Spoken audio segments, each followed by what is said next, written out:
So today we're going to do a 7-week update on the GrazonNext HL herbicide.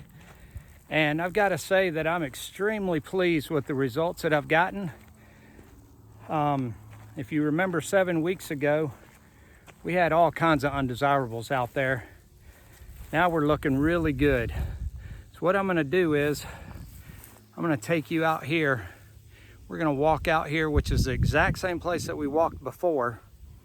And I'll show you what the results have been to this point. So this is exactly where we walked before. If you remember before, we had Johnson grass, which I was calling pond grass. We had all kinds of dogweed and dog fennel and thistle and just persimmons and different types of trees and stuff that we just didn't want anything growing. But you can see now, in just 7 weeks, it has just obliterated 90% of the stuff.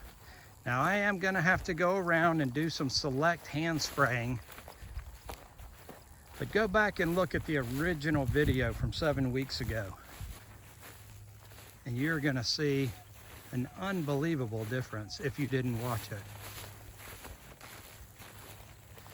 You see all this right in here is all dead.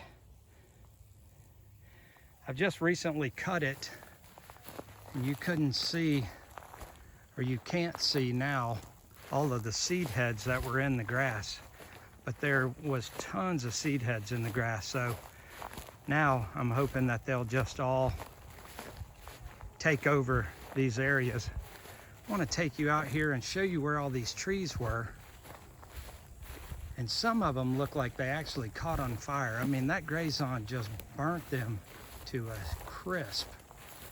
Left bare spots in the ground. I'm not real sure why the stuff out front regerminated, but it's all right. I can go around with a hand sprayer and hand spray that. But I mean, just look at this. I mean, it's unbelievable. Now, I talked with the University of Georgia Extension Agency, and they told me the reason that the weeds are so prevalent and the trees are so prevalent is because my pH is off. Like I told you, I'm going to do a soil sample, turn those soil samples in, and then have some lime brought out here to bring the pH up. When the original owner farmed this property, he just sucked everything out of it, growing cotton and soybeans and everything else. And when he sold it, the owners that purchased it just didn't replenish the land with more lime to bring the pH up. So that'll be my next step. And then hopefully once the pH gets up, I won't have as many weeds growing. But this is where I had the majority of the trees. And you can just see, it just smoked them. You can see the brown spots. And out here, it looks really good. I don't have a whole lot of germination of new stuff. There's a deer out there on the horizon looking at me. But everything's looking pretty good. I'm extremely impressed at the results of that. One thing I didn't tell you is I was spraying a 110-gallon sprayer tank, and I was using 88 ounces of GrazonNext to 110 gallons, and I was using 36 ounces of surfactant to help it adhere to the bushes, to the weeds. When I talked to Grazon, they told me that was a little bit light. They told me that I probably should have been spraying around 96 ounces per 110 gallons. But with the results that I've gotten, I'm extremely happy.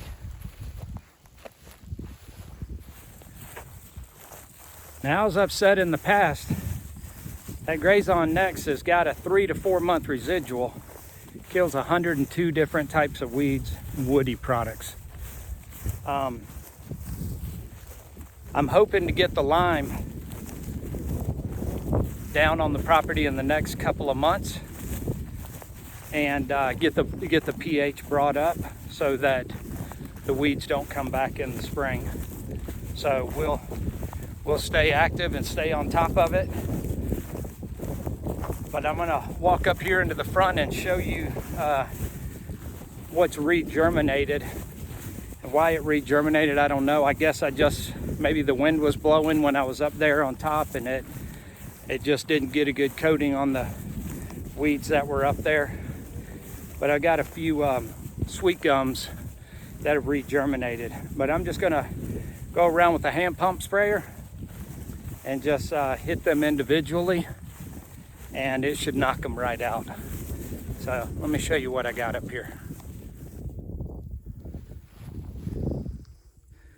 So there's the back where we just were, and then rotating around to the front.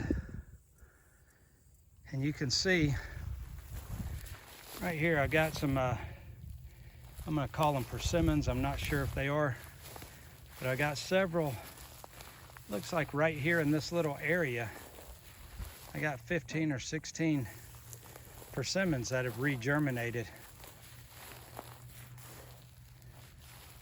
But that's all. Let's just walk up here, see how we're looking up here. Some sort of a little broadleaf right there. A couple right in here. I do remember this part, and it was kind of windy up here. This is the highest part of the property, so this is the windiest part. There's the front of the property up there.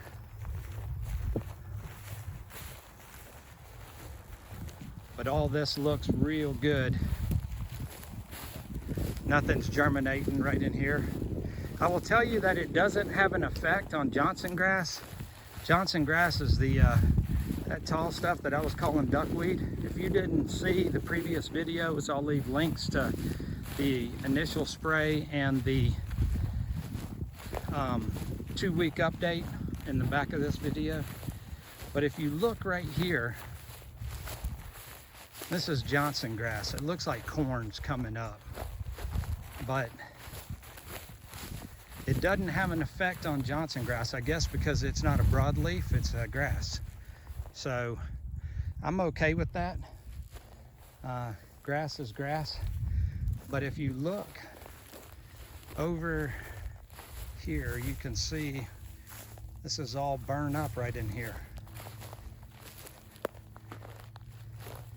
We had some woody products in here, and it just ate them up. As I look out through there, I can see a couple of sweet gums and persimmons coming up, but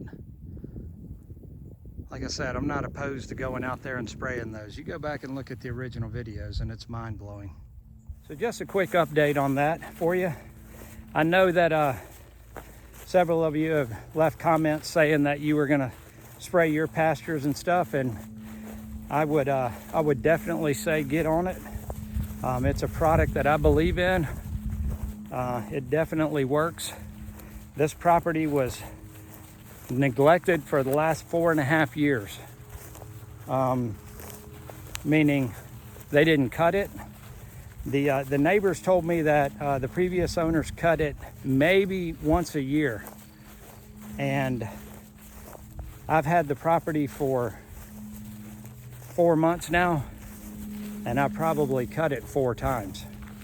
But I've been on top of this weed control though, because like I said, I'm after nice healthy pastures. I'm not after a bunch of weeds and trees. And I think that this was the first step in doing the right thing. Now I'll get the soil samples, take those into the UGA extension office, University of Georgia, and they'll send me an email and tell me exactly what the soil needs. So hope you enjoyed it, and hope your fields turn out to what you want them to be. Thank you. See you on the next one.